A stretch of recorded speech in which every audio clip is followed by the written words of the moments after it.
Colocaram 20 conservadores para debater com um comunista, para ver quem se saía melhor nesse debate. Com ou não, contra, né? Na verdade, um comunista contra 20 conservadores. E o comunista escolhido para esse debate foi o Jones Manuel, uma figura conhecida aí, youtuber, historiador. É um cara muito bom de oratória, bom de debate, muito inteligente. E vamos ver quem saiu melhor aí nessa rodada de disputas, de embates. Antes de dar uma conferida, te peço, se você não for inscrito ainda no canal, se inscrever para ajudar a gente a crescer e dar um like nesse vídeo aqui. Sou Jones Manuel, sou professor, pesquisador, militante comunista e hoje estou no Zona de Fogo para debater com 20 conservadores.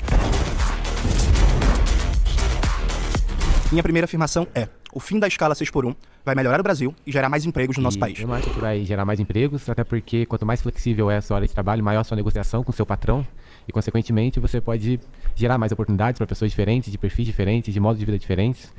E há muitas pessoas, eu acho que a realidade do Brasil, as pessoas têm mais de... Essa parte de negociação com o patrão é uma fantasia, né? Não existe isso aqui no Brasil, você conseguir negociar com o patrão. Ou você obedece o que ele te impõe, ou você tá no olho da rua. emprego. Inclusive, muitas pessoas trabalham 7x7, fazem Uber, fazem transporte de aplicativo, trabalham no fim de semana, têm a sua própria empresa, têm o seu próprio trabalho, concomitante ao trabalho que eles têm de renda principal. E eu acho que quando você fixa algo que é o melhor, você não está levando em conta as particularidades de cada pessoa e de cada um que está querendo trabalhar dessa forma. Perfeito, Heron. Eu acho que é um bom questionamento. Veja, no Brasil foi aprovada a reforma trabalhista do governo Michel Temer, né, em 2017. O princípio da reforma trabalhista do Michel Temer é o negociado sobre o legislado, o negociado acima do legislado. Isso deu a chamada flexibilidade para as relações trabalhistas. Isso não gerou mais empregos no Brasil. Hoje, no Brasil, 39% da força de trabalho está em trabalhos precários, sem carteira assinada. Embora a gente tenha um desemprego chamado baixo, na verdade a gente tem uma estatística de desocupação baixa, mas quase metade da força de trabalho brasileira está na informalidade. O número médio de horas trabalhadas aumentou no Brasil. Hoje, em média, embora a jornada oficial de trabalho seja 44 horas semanais e 8 horas diárias, em média o trabalhador brasileiro está trabalhando 12 horas por dia, entre 10 e 12 horas por dia. Os salários não aumentaram e a tal da geração de empregos que seria prometida com a reforma trabalhista, que geraria 8 a 10 milhões de novos empregos, porque ia flexibilizar o mercado de trabalho, gerar mais empregos, estimular o empreendedorismo, o investimento privado, isso não aconteceu. Eu acho que quando a gente vai fazer esses debates sobre relações de trabalho no Brasil, Na verdade, eu acho que não seria flexibilização das leis trabalhistas que aumentaria a geração de empregos.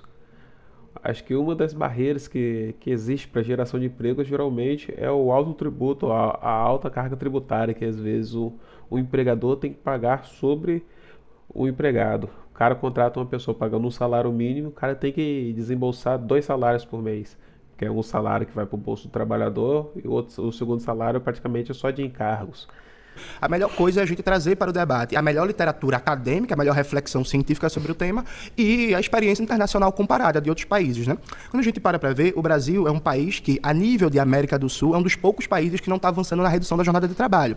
Então, Chile, Venezuela, Colômbia, Bolívia, Argentina, Uruguai, são países que têm jornadas de trabalho menores que o Brasil e outros países que têm jornada de trabalho igual ou maior que o Brasil estão nesse momento debatendo a sua diminuição, como é o caso do México. Repare que eu citei vários países do mundo que têm colorações político-partidárias e ideológicas diferentes, né? A Venezuela é o espantalho da direita com um governo de esquerda, a Colômbia hoje tem um governo de esquerda, mas historicamente é governada pela direita, o Chile também, por aí vai. Então veja, a nível de América do Sul, o Brasil é praticamente o único país que não está debatendo a redução da jornada de trabalho. A nível de OCDE, que é a organização que reúne os países mais ricos e desenvolvidos do mundo, o Brasil tem uma jornada de trabalho acima de praticamente todos os países da OCDE. E aí eu me pergunto, quem é que está certo? É a gente ou é a Alemanha, por exemplo, que tem uma jornada de trabalho bem menor que o Brasil? Ou é o Canadá, que tem uma jornada de trabalho bem menor que o Brasil? Aí você pode falar, mas peraí, Jones, Canadá é um país rico, a Alemanha é um país rico, você quer comparar com o Brasil? Veja, o Brasil, a gente está gravando em São Paulo, né? Em 1930 teve a Revolução de 30. Em 1932, o Getúlio Vargas nomeou o João Alberto como interventor de São Paulo, pernambucano, João Alberto. Uma das primeiras medidas do João Alberto foi instituir a jornada de trabalho de 8 horas diárias nas indústrias de São Paulo. Veja, de 1932 até hoje, É as mesmas 8 horas diárias de trabalho. Foram quase 100 anos de desenvolvimento capitalista, concluiu a segunda Revolução Industrial, a terceira Revolução Industrial, a gente já está na quarta e a jornada de trabalho é basicamente a mesma nas empresas e fábricas de São Paulo. Então quer dizer que 100 anos de ganho de produtividade para as empresas, 100 anos de avanço tecnológico, 100 anos de lucro e a jornada de trabalho é a mesma, não tem condição de reduzir a jornada de trabalho e te dou mais um exemplo. Veja, o setor bancário. A jornada de trabalho para o setor bancário já é de 30 horas semanais. Os bancos no Brasil, você vai concordar comigo, têm lucros, recordes e não param de bater lucro. Ou seja, dá para as empresas continuarem muito bem e é melhor para a saúde, para o bem-estar e para a vida do povo trabalhador. Você foi votado. É uma conversa tão boa, gente. Vocês tiraram ele. Bem, agora você acha justo, você diminui a jornada de trabalho, o cara ganha menos, e aí o que ele faz? Vai trabalhar como entregador de aplicativo, seja na Uber, na iFood, na 99, para entregar remédio em farmácia. Qual que é o motivo? Vamos falar sobre a real? Essa medida é totalmente populista. Não tem a ver com real, não tem a ver com qualidade de vida. A qualidade de vida está na dignidade. E dignidade só se tem quando o cara tem condições de manter a ele e a sua família. A partir daí se discute outros benefícios. Perfeito, Robson. Veja, primeiro quero parabenizar pelo seu raciocínio, eu concordo com praticamente tudo. Eu só não acho que a maioria dos professores são comunistas, mas isso é um debate de lado. Vamos fazer um debate aqui sobre a economia. Veja, nos 3 minutos e meio que você falou, você colocou várias questões que são questões fundamentais para a maioria do nosso povo. Só que, veja, não existe uma contradição entre debater a redução da jornada de trabalho e debater salário. Vamos aqui fazer uma reflexão. Veja, no Brasil, hoje o poder de compra do salário mínimo é praticamente o mesmo que era em 1964. Né? A gente tem, na prática, um congelamento histórico do poder de compra do salário mínimo. A gente tem no Brasil hoje um crescimento do poder de compra do salário mínimo, uma atualização do salário mínimo que pega a reposição da inflação, só que está muito aquém do necessário. Inclusive, recentemente, o governo Lula aprovou uma legislação que limita o crescimento do salário mínimo a, no máximo, 2,5% acima da inflação, o que é um atentado contra o salário mínimo no Brasil. Né? Então, sim, a gente tem um problema de salários baixos e tem um problema... Difícil, um comunista criticando o presidente Lula. O problema que vai além, Robson. Um dos problemas que a gente tem é que a economia brasileira, há mais de 30 anos, não cria em massa empregos bons, empregos qualificados, que pagam altos salários. O que é que eu estou chamando de altos salários? Empregos que paguem acima de 4 salários mínimos. Então, há um processo de redução da complexidade produtiva da economia. O que é que isso significa? Significa que a gente não está gerando empregos industriais e em serviços complexos. Mas você acha que a diminuição da escala de trabalho vai resolver isso? Mas eu vou chegar lá. Vamos lá. Foram 3 minutos para você, Sim, 3 claro, minutos, claro. 3 minutos para mim. Desculpa. Então, veja, a partir do momento que uma economia ela não aumenta a sua complexidade produtiva, não gera empregos industriais, não gera empregos em serviços complexos, ela tende a gerar empregos simples, de baixa qualificação, de salários ruins, que é a maioria dos empregos formais no Brasil, no setor de serviços e no setor de comércio. Pagando o salário mínimo, que líquido a pessoa recebe menos, e trabalhando numa escala 6x1. O que é que a gente precisa? A gente precisa de um conjunto de providências. A redução da jornada de trabalho, ela vai melhorar de imediato a qualidade de vida do trabalhador, vai melhorar em termos de lazer, em termos de saúde, em termos de oportunidade. Rapidão, a gente vai chegar lá. Em termos de lazer, em termos de saúde, porque, inclusive, é isso, são empregos fundamentalmente no comércio e nos serviços. Agora, junto à redução da jornada de trabalho, que é sem redução de salário, mantendo o salário. Você acha que isso é possível? Totalmente possível. Sabe por quê, Robson? 47% dos empregos formais gerados no Brasil são gerados por grandes empresas. Que é dada não, mas só um momento, formados? só um momento. 47% dos empregos gerados no Brasil são empregos gerados por grandes empresas que têm lucros bilionários. As 400 empresas de capital aberto no Brasil tiveram um crescimento de 30% na sua taxa de lucro ano passado. Mas, na verdade, você está só olhando o espectro do lado contrário. Não. Ou seja, e a tributação que é dada a essas empresas? Eu não estou defendendo o empresário, mas há uma tributação séria em cima. Quando o cara contrata um empregado, ele paga 3 vezes mais. A maioria das grandes empresas no Brasil basicamente não pagam tributos. E a questão da formação desse povo para chegar lá? Só um momento. Elas têm um negócio chamado refis. Então você que é professor, que sou professor, se a gente começar a dever, a gente entra no SPC e no Serasa e fica com o nome sujo. Sim. Grandes empresas têm um refis, renegociam suas dívidas, já tem uma certidão negativa que não deve nada e continuam pegando crédito no Estado. Nem toda grande empresa. As grandes empresas, geralmente, que têm essa colher de chá e essas oportunidades, são de gente que tem alguns amigos no governo. Empresas de gente que tem amigos no governo. Aí a discussão tem que ser feita com o Estado, não com o trabalhador em si. Grandes empresas no Brasil hoje têm como dívida ativa, né? Ou seja, devem à União, ao Estado brasileiro, mais de 3 trilhões de reais. Rico no Brasil não paga imposto. Você foi votado. Mas quando você fala de escala 6x1, acredito que você é a favor ao microempresário? Com você certeza. É a favor? Então, me diz, você vai diminuir a jornada de trabalho para pagar o mesmo salário para o microempresário. Então, como que a dona Maria, que tem a sua loja no centro, que paga ali R$2.000 de aluguel, paga mais R$3.000 de folha salarial e tem ali os seus R$3.000 de lucro, como que ela vai diminuir a jornada de trabalho, porque ela vai ter que colocar outro funcionário nesse dia que essa pessoa não vai trabalhar. Então, ela vai diminuir a sua jornada de trabalho e ela não vai conseguir manter a sua loja. Ou seja, a gente vai ver vários microempresários, que inclusive são uma grande porcentagem deles que movimentam a economia do nosso país, entrando em declínio, porque eles não vão conseguir manter as suas empresas. E quando a gente entra em pautas vazias, a gente fala da escala 6x1, porque acho que você lembra da PEC das domésticas que foram passadas há um tempo atrás. Em 2014. Sim. A PEC das domésticas, ela foi considerada uma pauta muito barulhenta e banal, porque mesmo depois da PEC das domésticas, a gente vê muitos funcionários dos médicos hoje que continuam não sendo registrados. Ou seja, o que você vai fazer, aprovando a escala 6, tirando a escala 6x1, o que você vai estar fazendo é aumentando a informalidade do Brasil. Perfeito. Mas, José, tu sabe o que é microempreendedor individual, né? Os MEIs. Sim. Perfeito? São 14 milhões de MEIs no Brasil. Tranquilo? Tranquilo. Desses 14 milhões de MEIs no Brasil, quantos tem funcionário? Acredito que a sua maioria, eu não posso te dizer um dado certo, até porque eu falo mais de realidade do que dados, né? Então, mas para falar da realidade tem que ter dados, José. Vê só, microempreendedor individual no Brasil, só 0,9% tem um funcionário. 99,1% dos MEIs não tem um de qual fonte funcionário. você tá falando isso?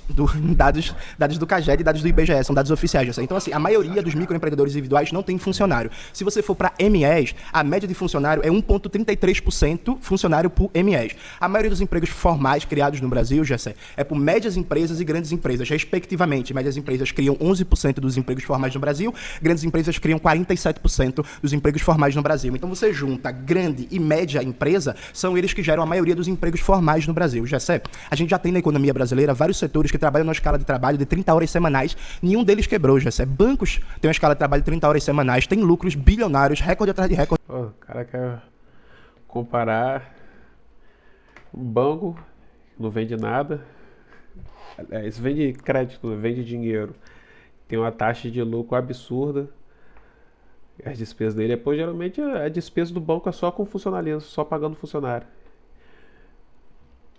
Todo ano. Grandes empresas como o setor da saúde, por exemplo, você está em São Paulo, o Albert Einstein, por exemplo, para as enfermeiras, a jornada de trabalho é 30 horas semanais. Não está quebrado não, José, está indo muito bem. Assistentes sociais, engenheiros e por aí vai. Vários setores da economia... Certo, Jonas. Rapidão, Jones. Vários setores da economia já têm uma jornada de trabalho de 30 horas semanais e estão tendo lucro por cima de lucro. Como eu te falei, as 400 empresas de capital aberto no Brasil tiveram crescimento da sua taxa de lucro de 30% ano passado. Então são empresas que estão lucrando, Jones. e o trabalhador sendo esfolado. Aí, veja, José, se você for hoje, você abrir o site do Sebrae, por exemplo, você vai ver que a principal reclamação do pequeno empreendedor, sabe qual é? Não é custo da força de trabalho, já é falta de acesso a crédito, porque não tem crédito barato, porque a taxa de juros no Brasil é estratosférica. Tem que dar uma estudada. Aí você chegou no X da questão. Por que a gente não critica agora os governos que mantêm a manutenção dessa taxa de juros enorme? Já sei, para Bom, vamos conhecer fazer o seguinte, a o economia. problema, Jones, é porque eu vivi a realidade e você trabalha com dados dentro da sua salinha privatizada. Porque, por exemplo... Privatizada, você conta Privada, o que quer dizer? Não é privatizada. privatização? Não, você vive... Não, exatamente. Minha você... segunda afirmação é: o agronegócio é um dos responsáveis pela fome no Brasil.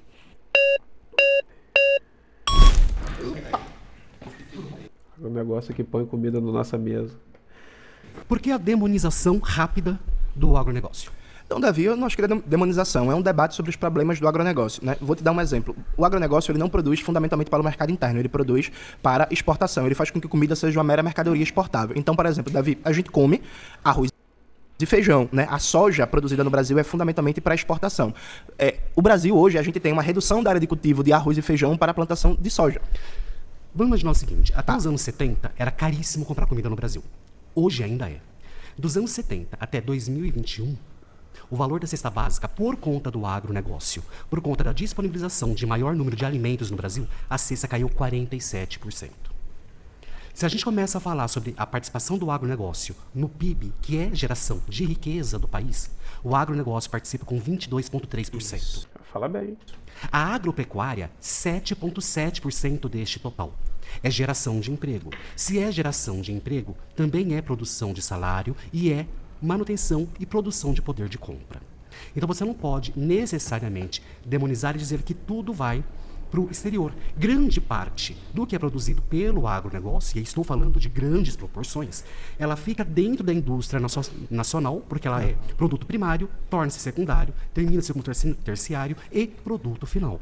Tá. Davi, mas veja, a agricultura brasileira a gente pode dividir ela em 3 grandes ramos, né? A gente está falando de agronegócio, a média propriedade conectada à agroindústria e a agricultura familiar, a agricultura de assentamentos, né? No Brasil, a gente tem 100 milhões de hectares sendo produzidos. Desses 100 milhões de hectares, 65 milhões de hectares estão com agronegócio e o resto está com a média e pequena propriedade.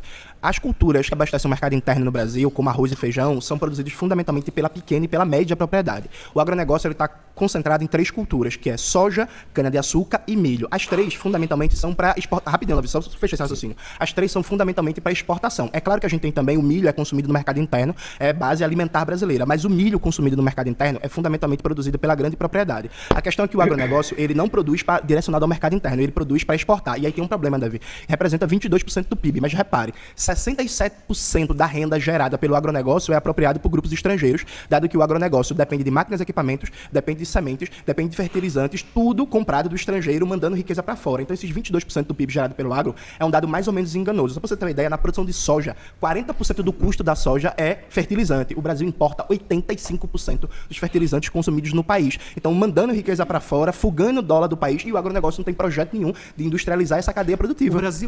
O Brasil ele não é um grande produtor de lã, por exemplo. Mas você não pode culpar as pessoas que passam frio. Você não pode culpar o produtor de lã. Perfeito. Da mesma forma que as pessoas não tenham acesso ao alimento, não é o produtor o culpado. O culpado é o regulamento, a forma que este alimento chega à mesa no produto final. Imagine o Brasil sem o agronegócio, com a cesta básica ao valor de 1970, por exemplo. O agronegócio tem problema? Ele pode ter problema. É possível solucionar? É. Agora, não é demonizando, ele não é responsável pela fome no mundo. Distribuição de renda é responsável, a má distribuição de renda é responsável pela fome. E exploração do trabalho é responsável pela fome. Machismo, por exemplo, a opressão em cima da mulher é responsável pela fome, porque a mulher hoje é a maior cuidadora de famílias no Brasil. Então, o próprio machismo é responsável pela fome. A própria opressão psicológica em cima de homens é responsável pela fome. Não o agronegócio. O agronegócio, ele produz. O problema da distribuição é uma coisa. A distribuição é uma coisa, a produção não é o problema. O problema é a distribuição. Davi, você está demonizando o início disso e não todo o processo. Não, Davi, eu não estou demonizando, estou fazendo um debate crítico. Por exemplo, tu acha que é correto pegar a maioria das terras brasileiras disponíveis e, em vez de produzir arroz e feijão, a gente produzir soja para engordar porco na Ásia? Você foi votado. Não dá para assistir esse debate completo, que ele é um pouquinho longo, mas o José Manuel é um cara com a oratória bastante boa, o cara fala muito bem, o cara é inteligente, o cara tem bastante informação de dados. Eu achei que os debatedores dele, eles iriam escolher para o debate pessoas um pouco menos inteligentes, mas até que algumas pessoas saíram muito bem, principalmente esse último rapaz aí que falou contra ele. Talvez eu grave um vídeo com a segunda parte aí, teve uma parte engraçada, até esse maluco aqui, teve um trecho, esse maluco careca aqui do canto, que ele praticamente chama o José Manuel pra porrada, mas depois logo em seguida rega. Mas eu achei bastante equilibrado o debate. Deixa nos comentários o que você achou aí. Tamo junto e até a próxima.